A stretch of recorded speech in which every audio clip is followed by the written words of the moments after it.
My fiancée told her mom on speaker, "Don't worry, I'm keeping him until someone better comes along." Not knowing I was home early, I walked in and said, "No need to wait." The family group chat that exploded 20 minutes later. I, 29 male, got sent home early Thursday because my project manager said I'd been working 60-hour weeks and needed a break. Left the office at 1:30 p.m. instead of my usual 6, pulled into the driveway at 1:47 p.m. Brittany's 27 car was there. She was home, probably doing wedding planning stuff. We were 89 days out from the wedding. Opened the front door, heard her voice from the kitchen, loud and clear. Speakerphone. "Mom, he's fine. He's stable, good job, treats me well, the ring's gorgeous." Diane, her mom. But fine isn't great, you know? Trevor's not ambitious like Garrett was. He doesn't have that edge. Froze in the hallway. Didn't make a sound. "So what are you saying, honey?" "I'm saying I'm keeping him until someone better comes along. He's a solid backup plan, and if I meet someone before September, I can always cancel. The deposits are mostly in his name anyway." Diane laughed. "Smart girl. You're only 27. Keep your options open." Exactly. And honestly, Trevor worships me. He's not going anywhere, but if someone like Garrett shows up, someone with real ambition, I'm out. I walked into the kitchen. No need to wait. Brittany spun around, dropped the dish she was holding. It shattered. "Trevor, oh my God, I didn't." Picked up her phone from the counter, ended the call. "We're done." "Wait, no. That's not what You just told your mom I'm your backup plan until someone better comes along." I heard every word. Her face went white, then red. I was venting. "You don't understand, that's just how Mom and I talk." "Cool, go talk to her about your canceled wedding." Walked past her to the bedroom. She followed, already crying. "Trevor, please, I love you. I was being stupid, I didn't mean it." "Yeah, you did." Grabbed my laptop, phone charger, the framed photo of my parents. She was grabbing my arm, literally trying to hold me back. "The wedding, all the planning, everything we built. You built it on a lie. I'm the idiot who believed you." "Where are you going?" "Colby's." "Don't do this, please, we can work through this." Stopped at the door. "By the way, I want the ring back." "What?" "The $8,500 engagement ring, I want it back by Sunday." "That's my ring." "No, it's a conditional gift, condition being marriage. No marriage, no ring." Left. She was screaming behind me, but I was already in my car. Got to Colby's place at 2:34 p.m. He opened the door, took one look at my face. "What happened?" Told him. Word for word. "Holy shit, what are you gonna do?" "Call off the wedding, get the ring, move on." My phone started buzzing. "Brittany." Ignored it. Then Diane, Kelsey, Brittany's sister.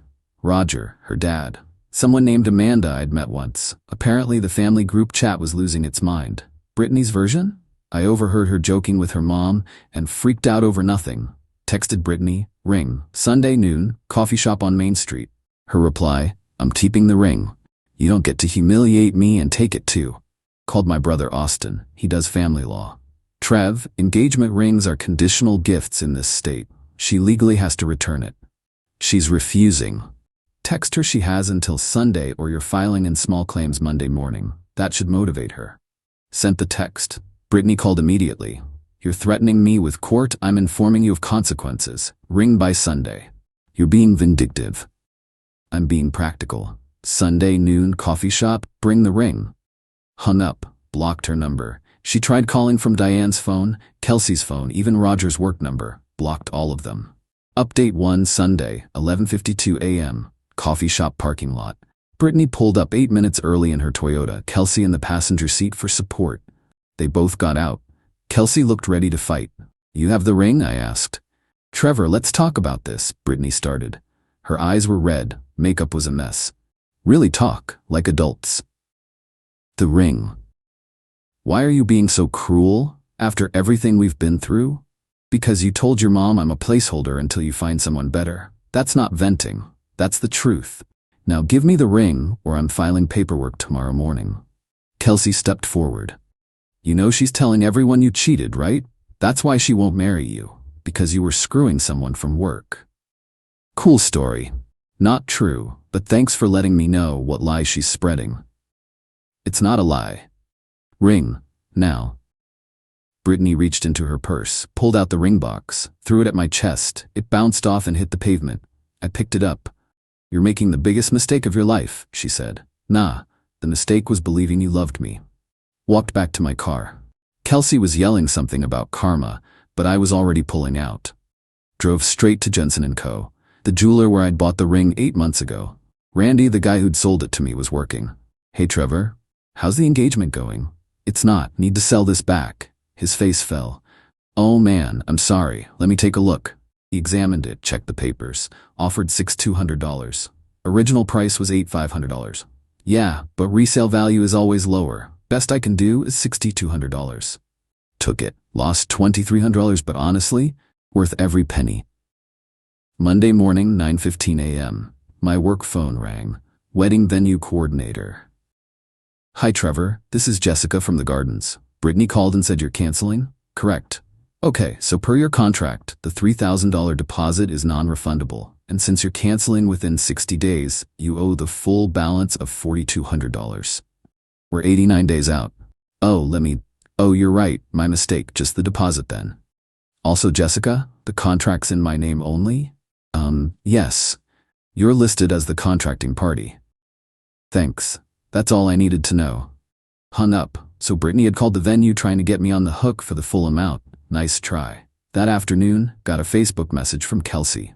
Brittany's going through hell right now. Depressed, barely eating, all because you couldn't handle an honest conversation with her mom. Hope you're proud of yourself. Didn't respond. Blocked her. But the cheating rumor was spreading. Got texts from 3 mutual friends asking if it was true. One of them was Derek, who'd been in my fantasy football league for 6 years.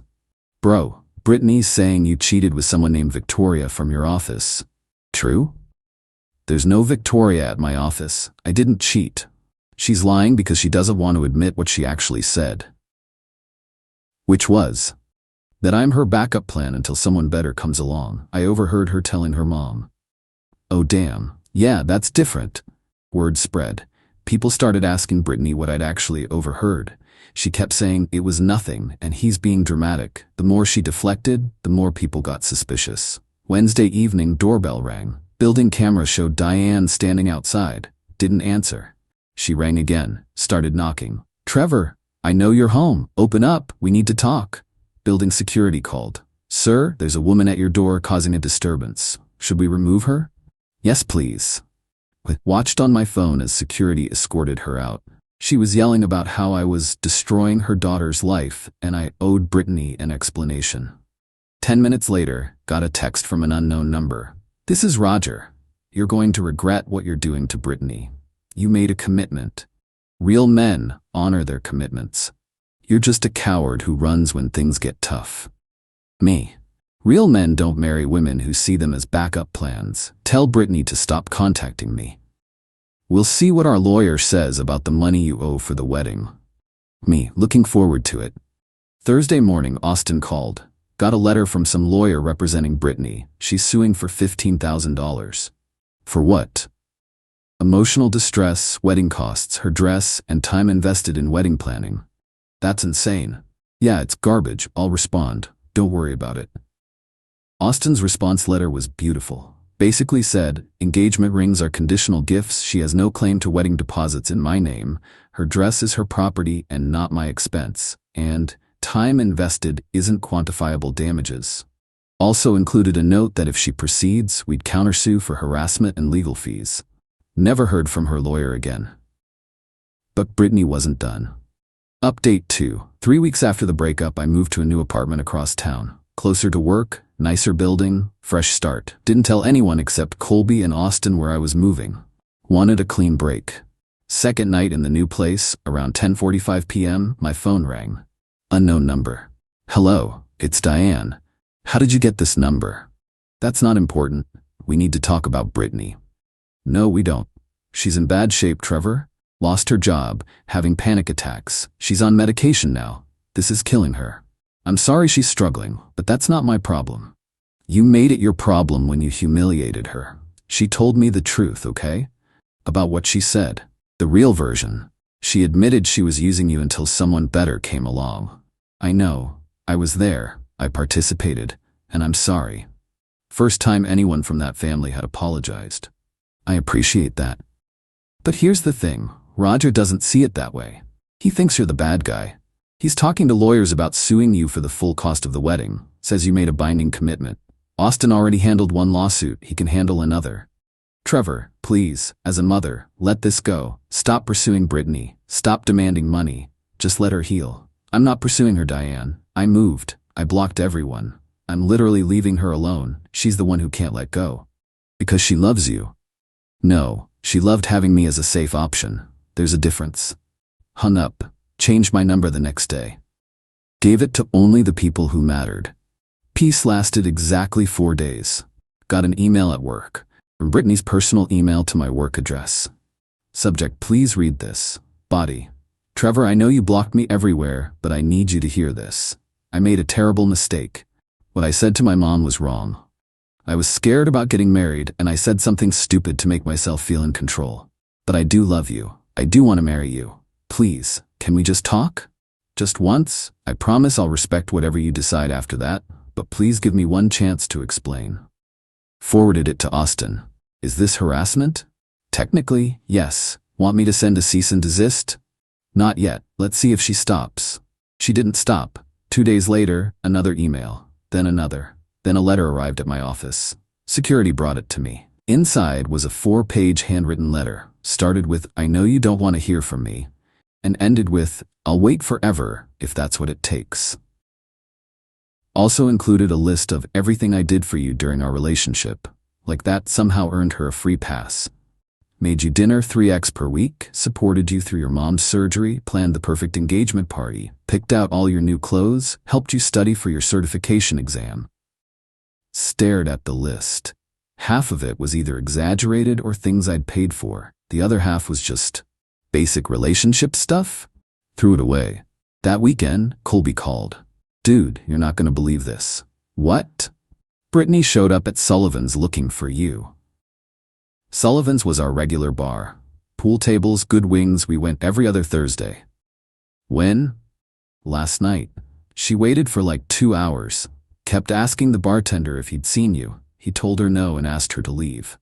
Great. There's more. She tried to get your new address from the bartender, said she was your fiancée and needed to return something to you. He didn't buy it.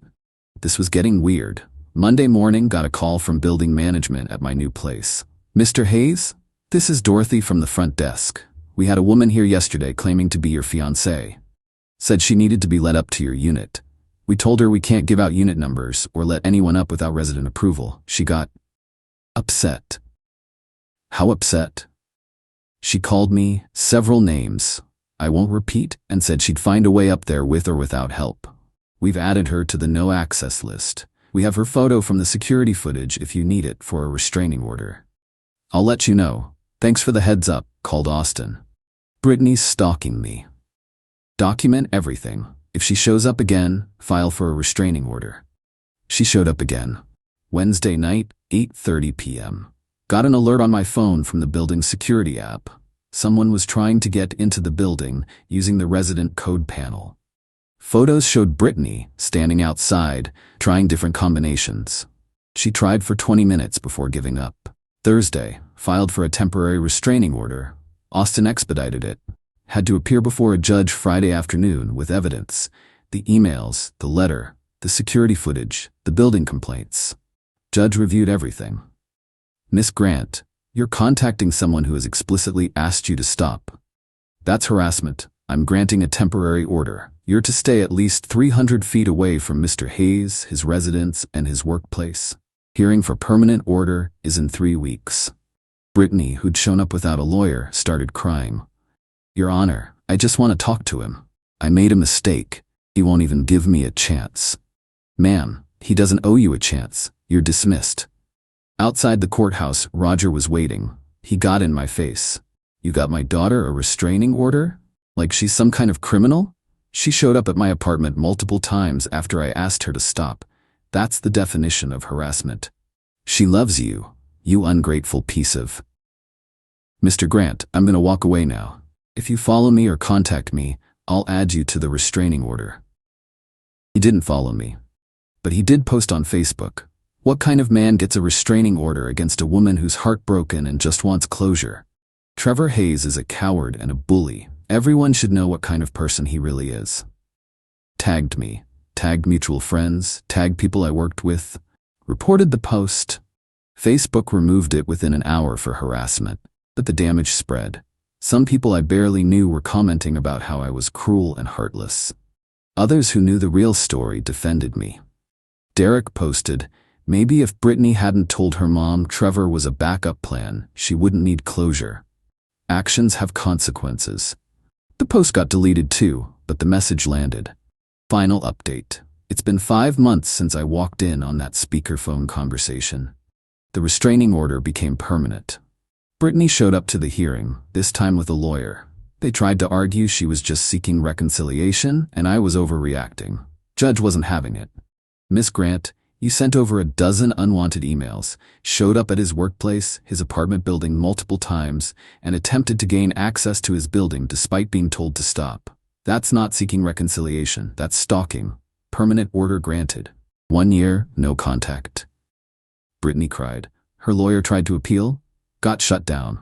Roger tried one last legal threat, sued me for breach of promise to marry for $22,000. Claimed I'd made a verbal commitment to pay for the wedding and was now backing out. Austin laughed so hard he almost choked. This isn't the 1800s. Breach of promise suits don't exist anymore in this state. Responded with a motion to dismiss. Judge dismissed it with prejudice, meaning Roger can't refile. Also ordered him to pay my legal fees, $1,800. Never got paid, but the victory was enough. Total financial damage from the whole thing, $2,300. Lost on ring resale, plus $4,800 venue and vendor deposits equals $7,100. Could have been worse. Could have been $35,000 for a wedding to someone who saw me as a placeholder. Work promoted me to senior project manager 6 weeks ago. Salary bumped to $84,000. Roger's estimate of what $70K was off. And yeah, it's not Garrett-level finance money, but I'm doing fine. Started seeing someone 3 months ago, Valerie. She's a graphic designer, thinks the whole Brittany situation is absolutely unhinged, and most importantly, she chose me first. No games, no backup plans, just normal, healthy dating. Brittany, according to Amanda, who still messages occasionally, tried to get back together with Garrett. He told her no. She dated 2 different guys from dating apps. Both relationships lasted less than a month. She's working at a call center now, living with Roger and Diane, and per Amanda, still blaming you for everything. Diane sent me a Facebook friend request last month. Didn't accept it, didn't decline it. Just left it there. Roger's still telling anyone who'll listen that I ruined his daughter's life over a misunderstanding. Most people who know the real story ignore him. Ran into Kelsey at a grocery store 2 weeks ago. She saw me, turned around and walked the other way. Fine by me.